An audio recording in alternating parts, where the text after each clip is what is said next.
같은 맥락. 오늘은 본문 말씀을 중심으로 마음과 입술을 말씀으로 채우세요. 이런 제목으로 좀 말씀을 나누려고 합니다. 근데 제목과 별 내용이 매치가 될까는 모르겠어요. 오늘 서론하다가 끝날 것 같은데 새벽에 말씀을 나누고 싶었는데 새벽은 새벽인지라 제가 이 대전제를 얘기를 하기가 좀 어려워요. 그래서 오늘 이 저녁에 어쩌면 대전제만 얘기하고 끝날 수도 있어요. 그러나 오늘 그 대전제를 한번 여러분들과 나누려고 합니다. 잠깐 말씀을 드렸지만 성경은 의인과 악인을 명확히 구분한다고 했죠. 모호하지 않습니다. 그러면 의인은 어떤 사람이 의인이고, 의인은 믿음으로 사는 사람이 의인이죠. 맞아요. 근데 구약적인 개념에서 의인, 잠언의 위치에서 의인이라는 것은 그 말씀이 그의 심령에 들어와 그 말씀의 삶의 기준이 되어 있는 사람, 그 사람이 의인의 삶을 살아가는 거죠. 그러니까 이전에는 말씀 없이 내 경험과 내 지식과 내 학식과 내 감정, 내 권리 이런 것들이 내게 기준이었다면 이제 의인은 그 말씀이 내 안에 들어와서 그 말씀이 내 심령에 뿌리를 내리고 그 말씀이 기준되어 살아가는 사람들, 물론 그 기준이 됐다고 해서 그 말씀대로 완전히 다 살아요? 못 살아요? 못 살아요. 못 산다고 해서 그 말씀대로 안 살아도 된다는 말은 아니라고요. 그러니까 의인은 어떤 사람이 의인인가? 그 말씀이 내 심령에 들어와 그 말씀이 나의 삶의 표대가 되고 기준이 되어 있는 사람. 그래서 자꾸 나를 어디에 맞추려고 하고, 그렇죠? 그 말씀에 맞추려고 해도 좀 잘 안 맞아. 그러면 또 어떡하고? 또 맞추려고 노력하고 내가 지금 잘 맞았나 또 들여다보고, 그러면서 말씀이 기준되어 가는 사람, 그런 삶을 살아가는 사람, 그 사람이 바로 의인의 길을 가는 사람, 의인이라는 거예요. 악인은 명확하죠. 말씀이 기준되어 있지 않은 사람, 그래서 자신의 학식과 지식과 감정과 자신의 기분과 자신의 경험 이런 것들이 이제 기준이 되어 있는 사람, 그 사람은 그냥 성경에서 의인이라고 얘기하지 않습니다. 그래서 사실은 성경에서는 악과 의인과 악인 명확히 구분이 되는 거예요. 그래서 그 말씀이 내 안에 들어오면, 말씀이 기준이 되면 그의 삶에 변화가 일어난다고 했어요. 변화가. 없던 기준이 생겨지고 그 기준에 나를 자꾸 맞추려고 하다 보니 분명히 라이프에 뭔가의 변화가 일어난다는 거죠. 새벽에는 두 가지를 얘기했습니다. 하나는 인격의 변화, 태도의 변화. 인격이 변화된다고.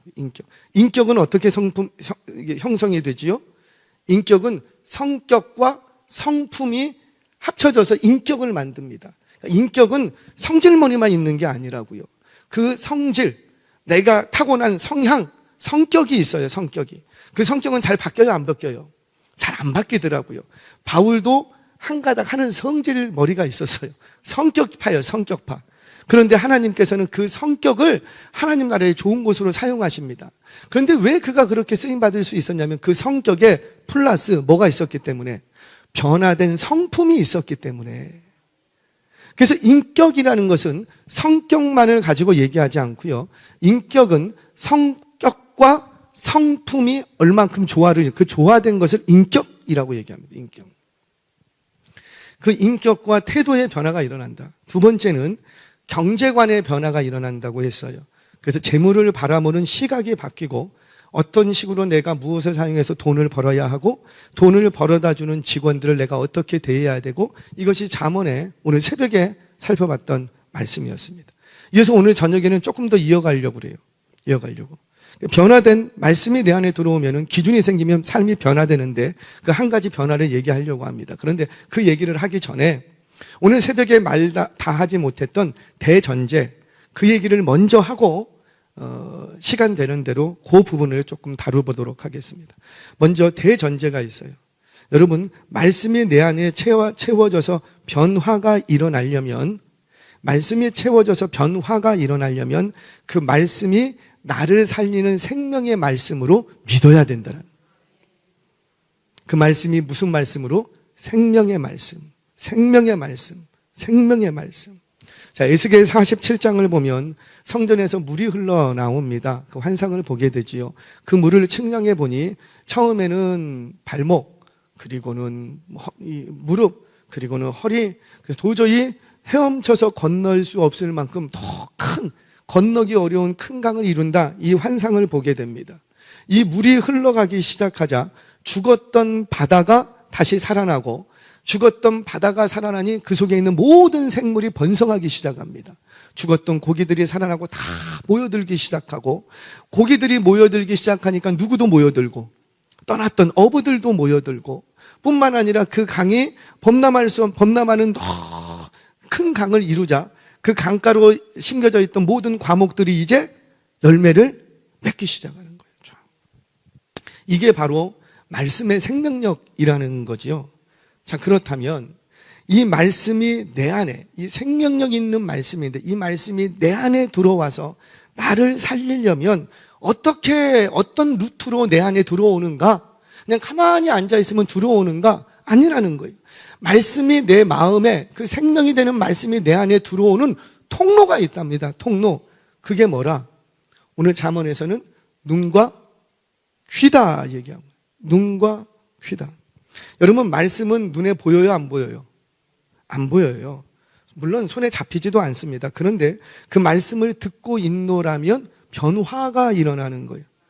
왜? 그 말씀을 들을 때 누가 역사하시면, 그렇죠, 성령께서 역사하시면, 이럴 때는 성령께서 역사하신다.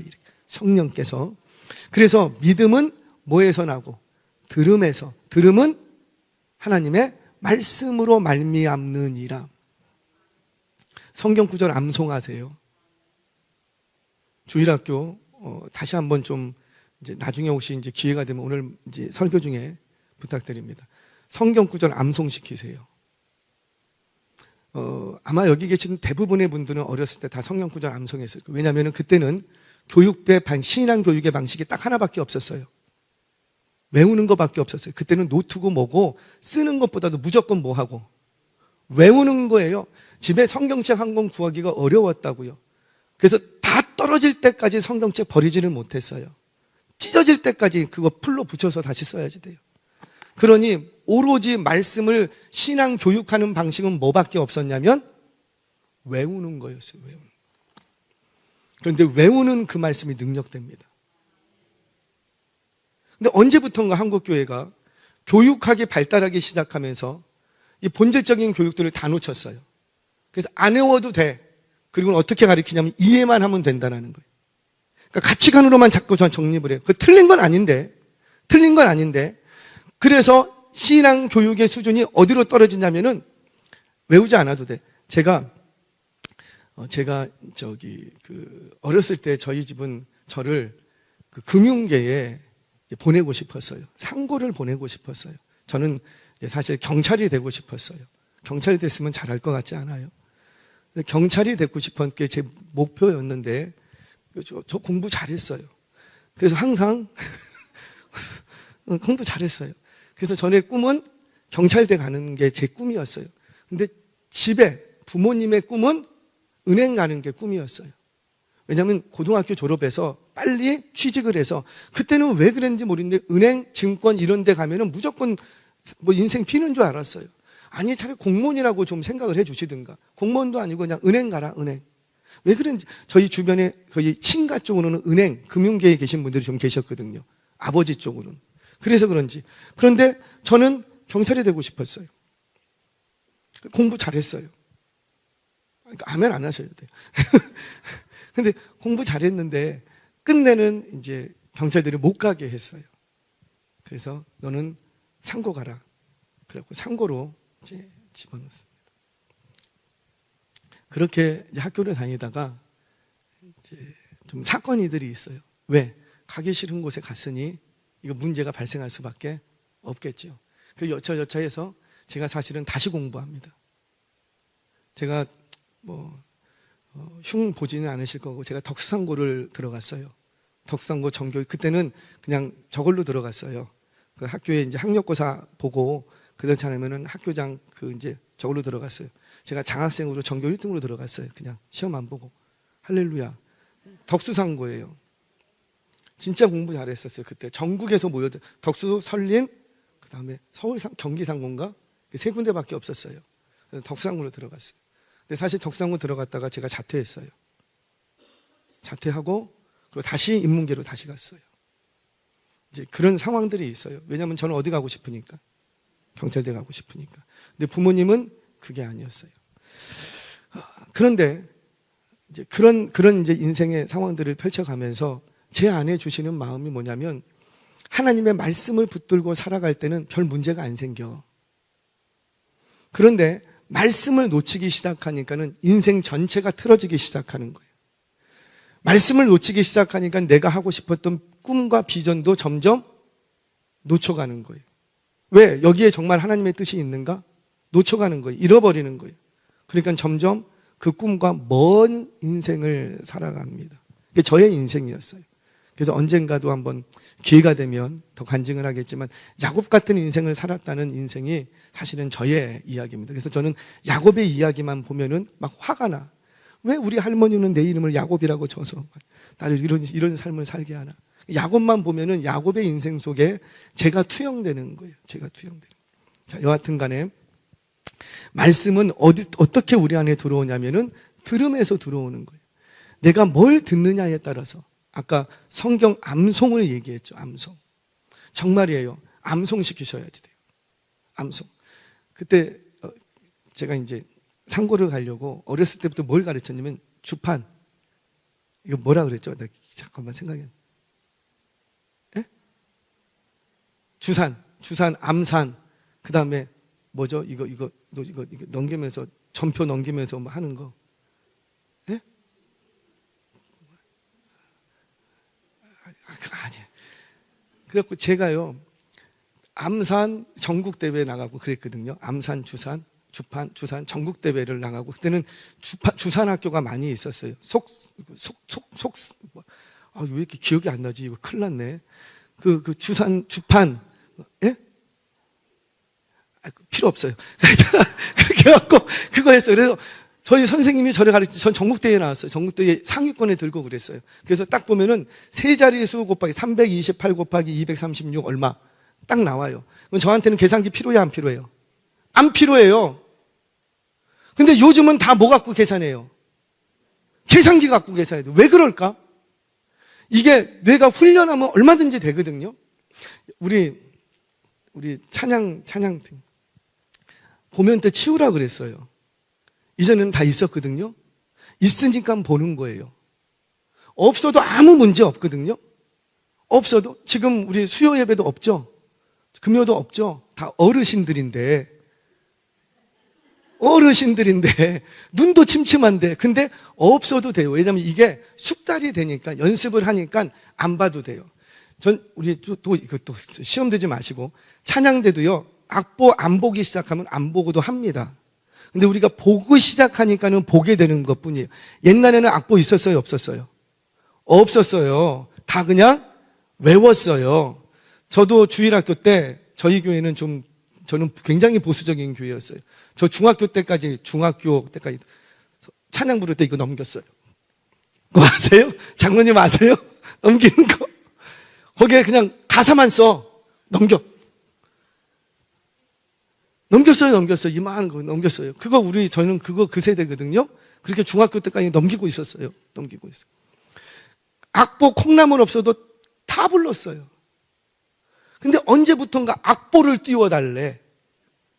우리가 그렇게 익숙해지니까 점점 우리의 수준 자체가 계속 떨어집니다.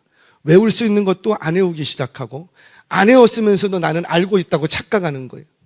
아니라고요. 우리 아이들에게 정말입니다. 우리 청년들 성경 구절 암송시키세요. 제가 이제 나중에 교육부하고 이거는 진지하게 얘기를 할 거예요. 암송시키셔야 돼, 다시.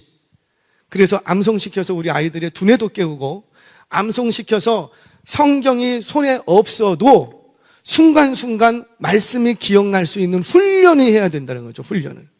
암송시키셔야 돼, 암송. 자, 왜 이렇게까지 얘기하느냐? 말씀이 내 안에 들어오는 루트가 있는데, 그 루트는 듣는 것, 보는 것으로 통하는 거예요. 그런데 그 말씀이 내 안에 들어와서 힘이 되려면 이해하고 있는 정도가 아니라 사실 다급할 때는 외운 게 힘이 됩니다. 불이 났어요. 불이 났는데 불이 나면 어디다 전화해야 돼요? 119 소방서에 전화를 해야 돼요. 근데 119를 내가 못 외우고 있으면 불이 났을 때는 소방서에 전해야 되는 걸 알아요, 몰라요? 알아요. 근데 그 전화번호를 몰라, 안 외우고 있어. 그러면 어떻게 돼요? 114로 전화해봐요. 마찬가지라는 거예요. 우리가 하나님의 나의 아버지심을 이해는 해요. 그런데 결정적인 순간이 되면은 외웠던 그 말씀, 자주 들었던 그 말씀이 내게 힘이 되는 거예요. 우리 주일학교 교육 저는 세팅 다시 하려고 합니다. 그것 때문에 지난 한 주가 제가 사실은 엄청 고민했어요. 그래서 하반기 때는 좀 기도하면서 준비해야 되겠다. 전체 세팅을 다시 하자면 이 중요한 기간을 놓쳐버리면 제가 좀 후회할 것 같아요. 1, 2년 더 미루면 제가 후회할 것 같아요. 제가. 그래서 이거 세팅 다시 해야 된다. 자, 하여튼 그 말씀인데 자, 말씀은 내 안에 채워지려면 루트가 있는데 그게 뭐라? 듣는 것과 보는 것이라는 거예요. 자, 사람이 짐승과 다른 게 뭐예요? 무엇을 보느냐, 무엇을 듣느냐, 무엇을 배우느냐에 따라서 얼마든지 변화된다는 거예요. 얼마든지. 자, 성경 보겠습니다. 우리 잠언 4장을 오늘 조금 볼게요. 4장 같이 한번 읽겠습니다. 시작. 잠언 4장 20절 22절 말씀 같이 읽겠습니다. 시작. 내 아들아,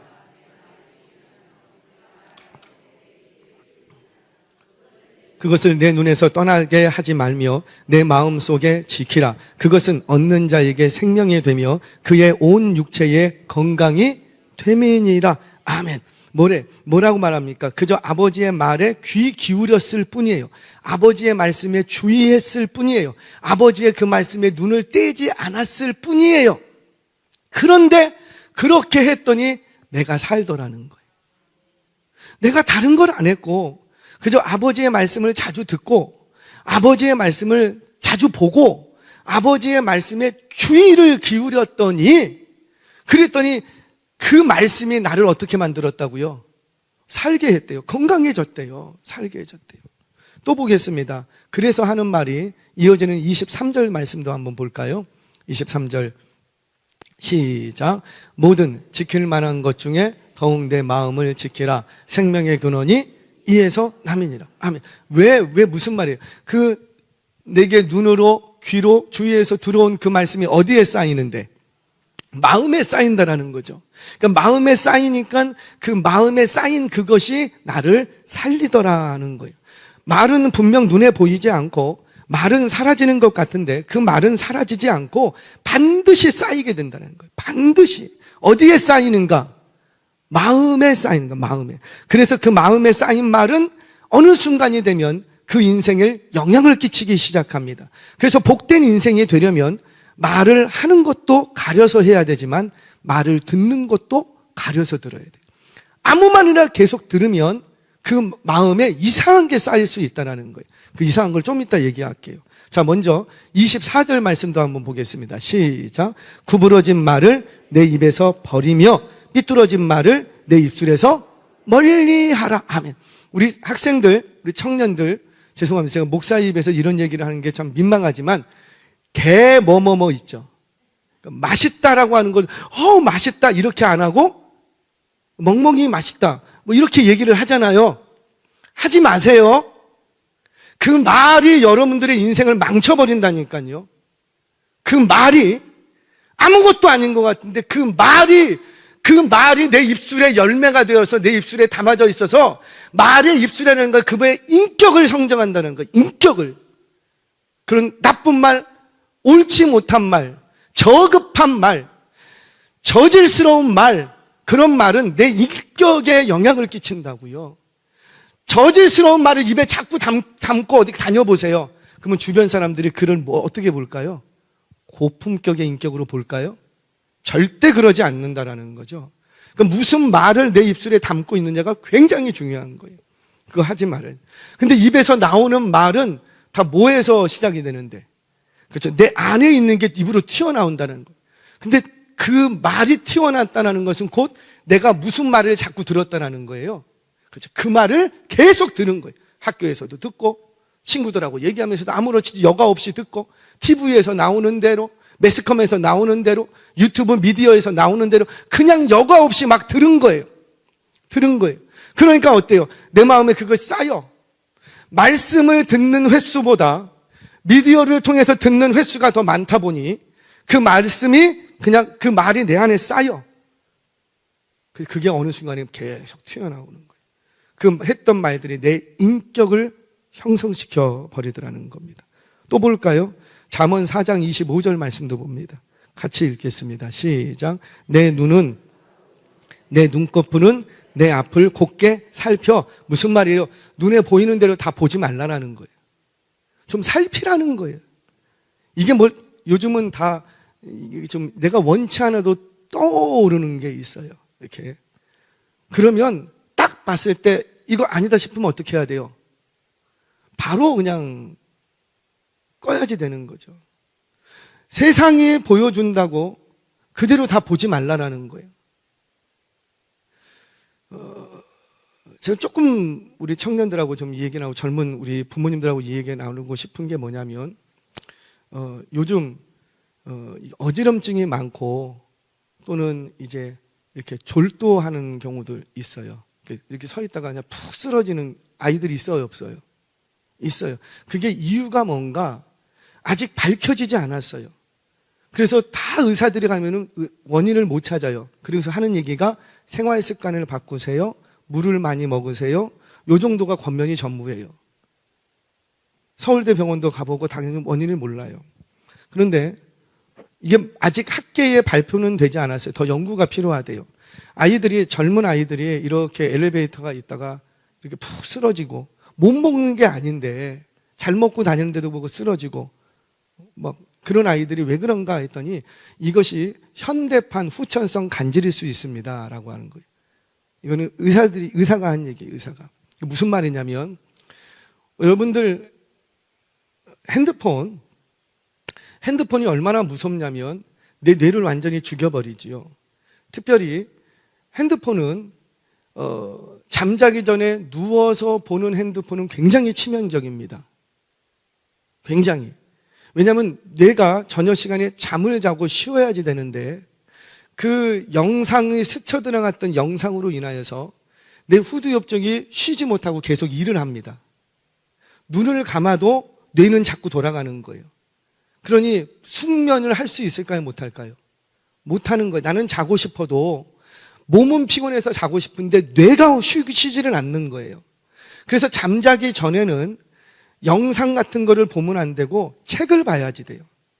글을 보면 전두엽이 활성화가 되고 영상을 보면은 후두엽이 활성이 됩니다. 근데 전두엽은 사고 체계를 감당하는 기관이다 보니까 전두엽은 어느 정도 일하면은 이게 정리가 되면 쉬워요. 그래서 여러분들 잠 안 올 때는 뭐 보면 된대요? 그게 그 이유예요. 책은 전두엽 쪽에 영향을 끼쳐서 후두엽을 진정을 시켜줍니다. 그래서 책이 눈에 안 들어오기 시작하면 그때부터 뭐 하기 시작하면 뇌가 쉬어요. 졸리기 시작하는 거예요. 숙면을 해요. 그런데 자기 전에 공부 실컷 하고 얘들아 실컷 하고 자기 전에 영상을 보면 그동안에 공부했던 게 다 어떻게 되고 날아가요.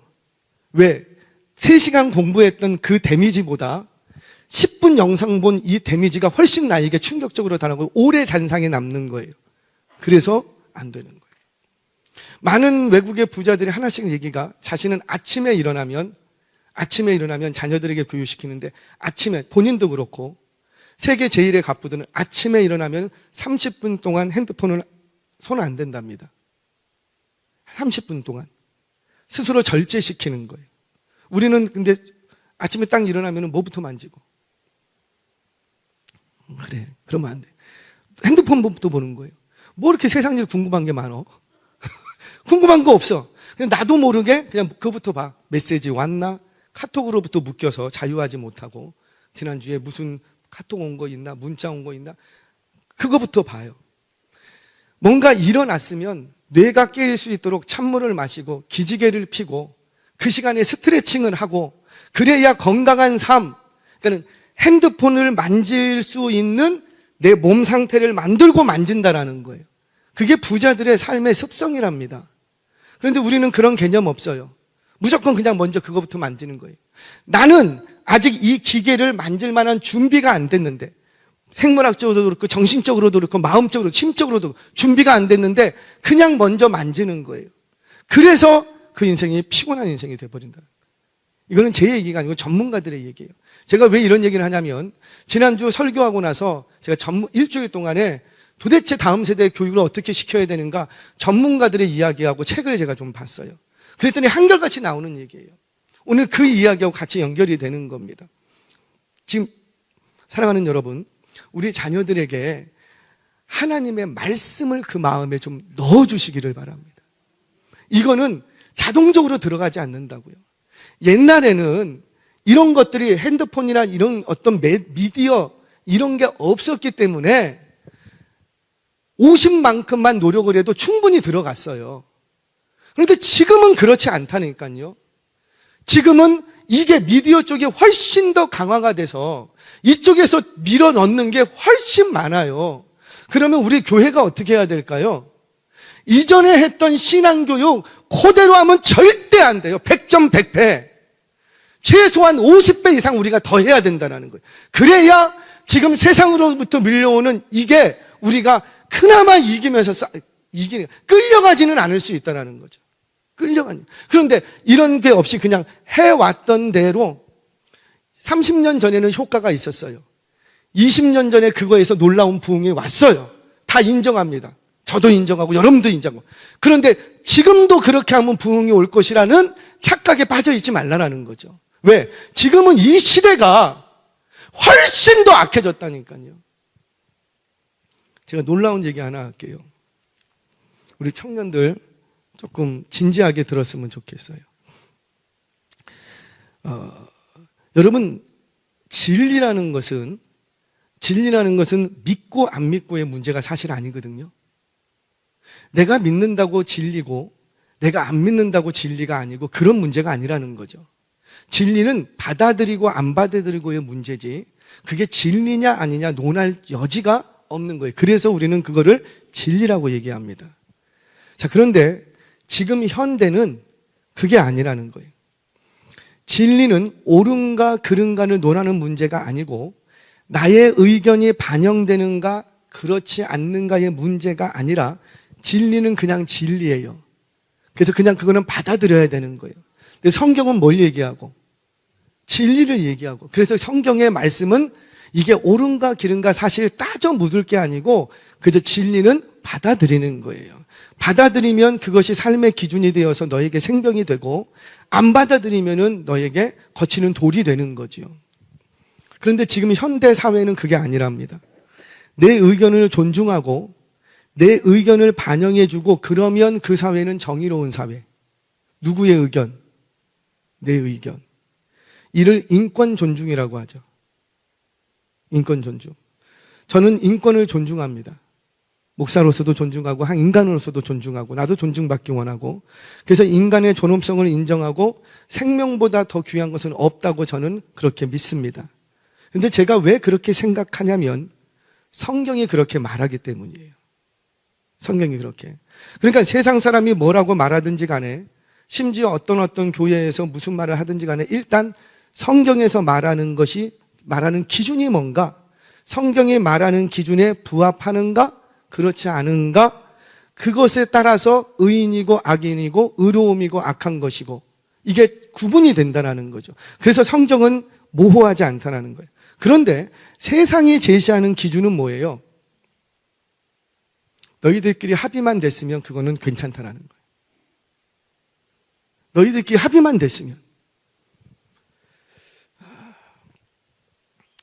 아무리 의로운 것도 진리야, 옳은 것도 저 사람에게 피해를 주면 그 사람이 피해를 받고 그 사람이 마음이 불편하니까 그거는 하면 안 된다는 거예요. 뭐를 위해서? 그 사람의 인권을 위해서. 그 사람의 인권. 이게 진리냐 아니냐의 문제가 아니고 그 사람이 어떻게 내가 그 사람에게 피해를 주냐 피해를 안 주느냐. 내가 설령 피해를 줬더라도 그 사람과 나하고 합의된 내용이냐, 합의되지 않은 내용이냐, 그것에 따라서 죄가 되기도 하고 아니기도 한다라는 거예요. 자, 조금 민망한 얘기를 하겠습니다. 간통. 지금 죄예요, 아니에요? 법적으로는 죄가 아니에요. 법적으로는 죄가 아니래요. 그리고 소송이 걸려도 그 피해액, 정신적인 피해나 물질적인 피해를 준 거 있으면 그 피해 보상액만 딱 지불하면 돼요. 민사건으로 끝납니다. 왜 간통이 죄가 아니게 됐느냐? 둘이 합의했다라는 거예요. 둘이 합의하고 둘이 사랑한다라는 거예요. 손해를 끼친 게 있으면 배상을 해줄 뿐이지, 배상해주면 되지, 그거 죄가 아니라는 거예요. 왜? 서로 합의했기 때문에, 서로 사랑하기 때문에 그건 죄가 아니라는 거예요. 여러분, 서로 합의를 했다고 해서, 서로에게 피해를 주지 않았다고 해서 그게 죄가 아닌가? 아니라는 거죠. 간음, 간통 죄예요, 아니에요? 죄예요. 왜 죄예요? 성경이 그렇게 얘기하기 때문에. 그럼 명료한 거예요. 생각할 여지가 없는 거예요. 우리 청년 여러분, 조금 들어보시기 바랍니다. 성관계, 육체적인 관계. 지금 순결, 그 얘기 더 이상 얘기해요, 안 해요? 요즘 안 해요. 교회에서도 많은 분은 안 해요. 왜? 민망하기도 하고 이것까지 얘기할 시대가 아니라는 거죠. 그런데 문제가 뭐냐면 육체적인 관계, 이 관계는 하나님의 축복의 섭리예요. 이거는 하나님이 우리에게 주시는 축복의 통로가 됩니다. 그러니까 인간을 창조하시고 가장 먼저 축복하신 내용이 뭐냐면 번성하라, 충만하라였어요. 우리 다 아시죠? 하나님이 딱 부부를 만들어 놓고 번성하라, 충만하라. 근데 번성하고 온 땅에 충만하기 위해서는 반드시 뭐가 있어야 되고, 그렇죠. 육체적인 관계, 성관계가 있어야지 되는 거예요. 그래서 한 성경적인 이런 관계들은 다 축복의 통로였어요. 그게 악하거나 나쁜 게 아니에요. 축복의 통로예요. 그래서 이건 축복, 하나님이 이 가정을 축복하시는 축복의 통로였다고요. 그런데 그래서 성관계는 아름다운 것이고 하나님의 축복이에요. 그런데 이 축복이 축복으로 남으려면 청년들 기억하세요. 우리 학생들도 분명한 대상이 정해져 있습니다. 그 대상이 누구라?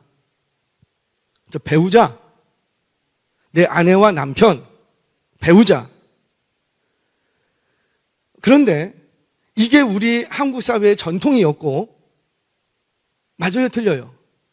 우리는 조선시대에 이 성경이 안 들어왔을지라도 몰라도 다 내 몸은 누구에게만 줘야지 돼요. 그렇죠? 남편, 아내.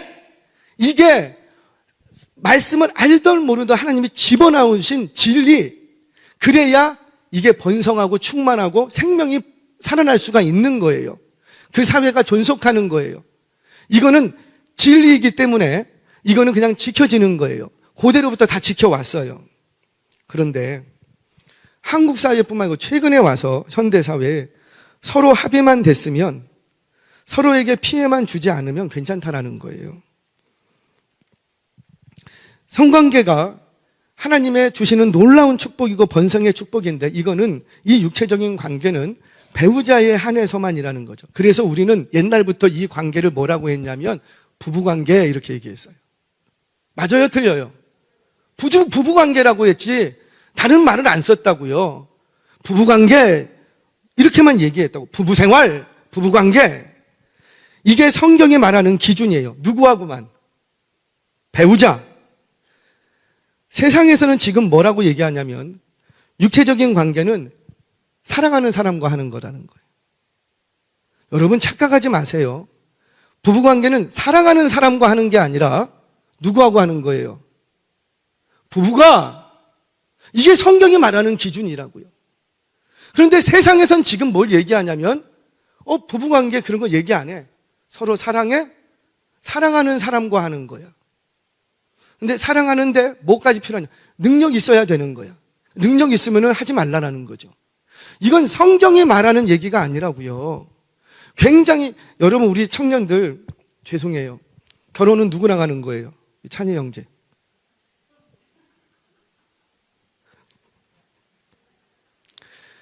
사랑하는 사람과 하는 게 아니에요. 성경이 말하는 배우자는 누구예요? 하나님이 정하신 배우자예요.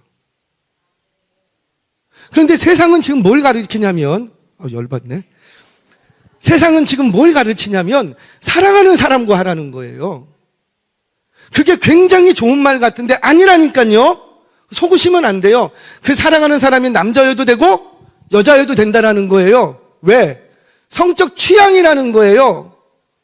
너가 사랑하는 게 있으면 저 사람도 사랑할 수 있지 않느냐. 사랑이 무슨 죄냐. 그거는 그 사람의 성향이고 그 사람의 기질이고 그 사람이 원하는 그 사람의 권리야. 그 사람도 사랑할 수 있는 권리가 있는 거야.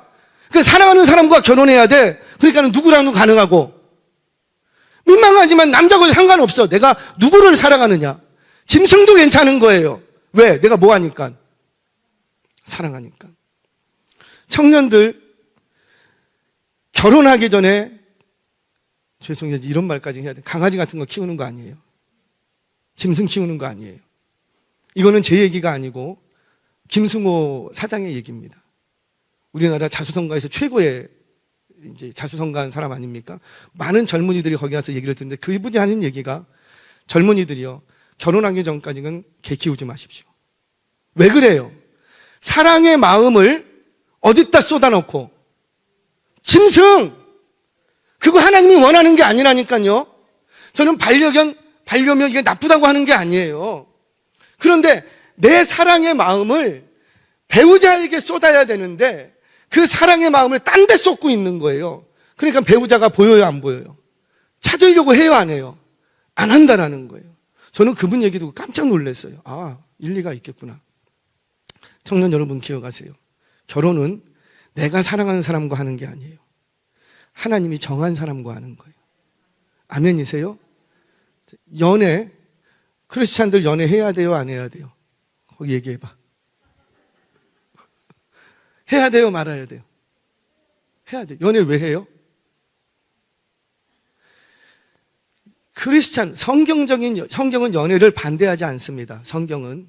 근데 성경에서 말하는 연애는 무슨 과정이냐면 이 남자나 이 여자가 하나님이 정하신 배우자인가를 점검하는 시간이에요.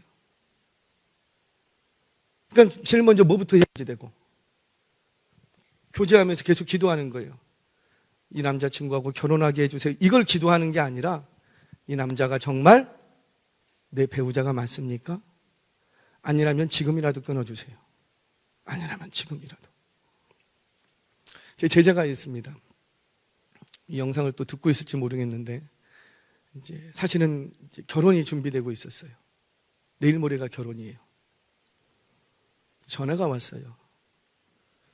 목사님, 다른 분한테는 연락 못, 제가 사실 내려가야 되거든요. 근데 연락이 안 와. 근데 왜 연락이 안 오나? 차마 대충 감은 잡았지만은 묻지는 못하겠고. 근데 이제 부모님이 전화가 온 거예요. 안수 집사님이세요. 교회에 다 얘기해 놓고, 예식장까지 다 잡아놓고, 다 했어.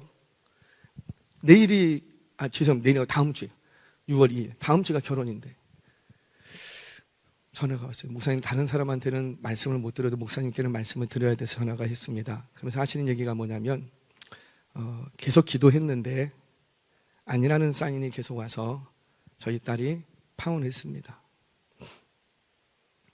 마지막 순간까지 기도하는 거예요. 내가 정말 이 남자하고 결혼해야 됩니까? 정말? 감정에 충실하시면 안 돼요. 지식에 충실하셔야지 돼요.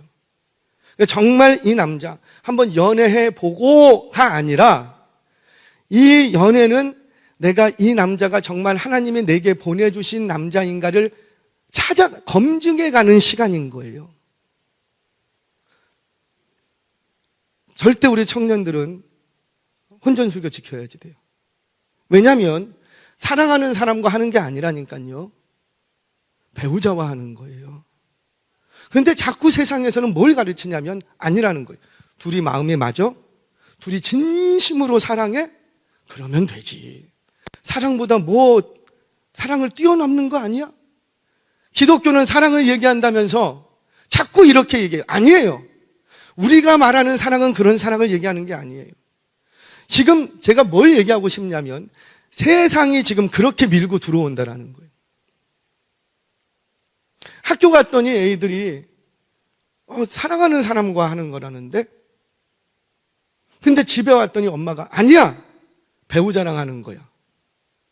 그러니까 애가 여기서부터 충돌을 일으킵니다. 그러면 어느 쪽으로인가 쏠리게 되어 있어요. 그러면 결국 우리 기독교 신앙교육은 어느 쪽으로 쏠리게 만들려고?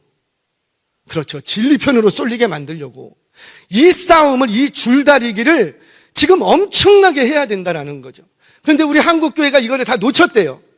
왜? 부흥, 거대한 많이 모이는 것, 잘 먹고 잘 사는 것, 축복받는 것, 여기에 너무 한쪽으로 그게 필요 없는 게 아니고 나쁜 게 아닌데 너무 치우쳐버린 나머지 이 시대가, 이 세상이 우리 자녀들에게 어떻게 지금 밀고 들어오는지에 대해서 그냥 손 놓고 있었다는 거예요. 아이들이 교회 잘 오면, 학교 잘 가고, 학원 잘 다니고, 성적 잘 받아오면 지금 세상이 우리 아이들에게 어떻게 하는지 신경 쓰지 못했어. 그저 내 말 잘 듣고 교회에 잘 나와주면 오케이. 그런데 그들의 마음속에 뭐가 심겨지냐면 다 세상에서 주는 가치관이 다 들어가 있다는 거예요. 세상의 말이. 그러면 우리 기독교, 우리 교회는 어떻게 해야 돼요? 저는 피켓 들고 나가자 그 얘기하는 게 아니에요. 우리가 할 수 있는 것, 우리 교회 아이들만이라도 우리 다음 세대에게 정말 신앙교육해야 됩니다. 근데 그 신앙교육의 농도가 이전에 10 정도만 해도 성취가 있었다면 이제는 100 정도는 해야 성취가 있을까 말까 한 시대로 들어갔다는 거예요. 제가 지난주에 말씀을 정리하고 이렇게 하면서 너무 말씀을 준비하는데 너무 충격적인 내용들이 너무 많았어요. 강단에서 다 얘기를 못했고 너무 충격적인 얘기들. 그리고 나서 설교를 했는데 하나님이 제게 주시는 마음이 너무 이거는 너무 이거 그냥 넘어갈 수가 없는 거예요. 그래서 한 주간 동안 다시 조사를 하고 정말 그런가 확인을 하고 다시 봤어요. 그랬더니 현실이 그런 거예요. 사랑하는 여러분, 부탁드립니다. 다시 신앙교육을 시작하시기를 바랍니다. 우리 아이들에게 말씀 암송시키세요. 우리 선생님들 정말 부탁드립니다. 요즘 애들이 암송할까요? 못할까요? 할까요? 못할까요? 합니다. 선생님들이 못해서 그렇지. 아이들은 합니다. 아이들은 영어 단어 기똥차게 외우는 아이들이에요. 그런데 성경 구절 우리말로 돼 있는데 그걸 못 외운다고요? 아니에요. 충분한데 왜 우리가 겁내하냐면 아이들은 할 수 있는데 내가 못할까 봐. 그래서 겁내할 뿐이라는 거죠. 우리 아이들에게 말씀을 먹이십시오. 암송시키십시오. 계속 보게 하십시오. 그래서 예배의 자리에 자꾸 오게 하라는 거예요. 자꾸 들어야 돼. 자꾸 듣고 그 말씀이 내 마음에 심겨져야지 돼. 그 말씀이 내 안에 스며오면 무엇을 들었느냐, 무엇을 받느냐에 따라서 내 입술의 열매가 바뀌고 내 속에 무엇이 있는가에 따라서 사모하는 게 바뀌어버립니다. 오늘 성경 구절 다 안 볼 거예요. 사랑하는 여러분, 우리 교회 다시 한번 각성하고 우리 아이들에게 어떻게 신앙교육해야 될지 이 부분에 대해서 다시 마음을 다잡는 저와 여러분 되시기를 바랍니다.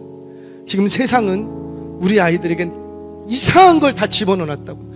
교회들도요 다 여기에 다 물들어버려. 저조차도 몰랐어요. 그런데 보니까는 통계를 보고 내용을 보니까 다 알 수 있었어요. 사랑하는 여러분, 우리 정신 차려야 될 것 같습니다.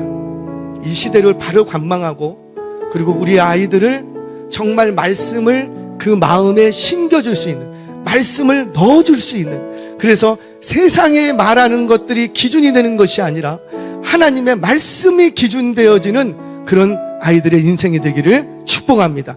그렇게 할 때 그 아이들의 생명은 살아날 것이고 그렇게 할 때 교회의 미래도 확보될 줄로 믿습니다. 저와 여러분들 다시 한번 마음을 결심하고 아이들에게서, 아니 나부터 다시 한번 말씀을 내 가슴에, 내 마음에 쌓아둘 수 있는, 집어넣는 저와 여러분 되어지시기를, 우리의 자녀들 되시기를 주의 이름으로 축원합니다.